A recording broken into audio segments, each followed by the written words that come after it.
High বন্ধুরা, আশা করি আপনারা সবাই ভালো আছেন। আপনাদের সামনে এই ভিডিওটি নিয়ে আসলাম স্মার্টফোনের স্ক্রিনে কিভাবে আমরা শর্টকাট কিটি সেট আপ করব। চলুন কিভাবে এই শর্টকাট কিটি আমরা স্মার্টফোনের স্ক্রিনে নিয়ে আসব সেটা একবার দেখে নেই। তো বন্ধুরা, প্রথমে আমরা চলে যাব স্মার্টফোনের সেটিং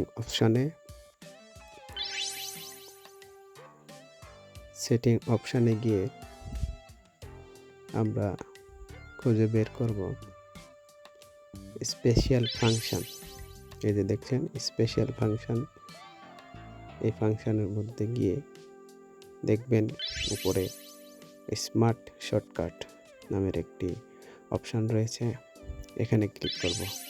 এরপর দেখছেন স্মার্ট শর্টকাটের সুইচটি অফ করা রয়েছে, এই সুইচটি অন করে দেব। আমাদের শর্টকাট কিটি অন হয়ে গেছে।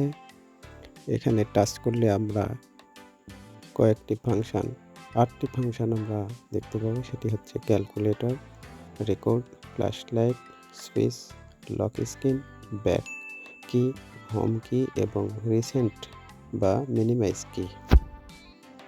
এই শর্টকাট কি এর ওপর আমরা যদি লং প্রেস করে ধরে রাখি, কিছুক্ষণ পর দেখবেন এটা হাইড হয়ে উপরের টাস্ক বারে গিয়ে জায়গা করে নিয়েছে। তো ধন্যবাদ বন্ধুরা, আরও ভিডিও পেতে আমার চ্যানেলটি সাবস্ক্রাইব করবেন, লাইক, কমেন্ট এবং শেয়ার করবেন। সকলকে ধন্যবাদ। আসসালামু আলাইকুম।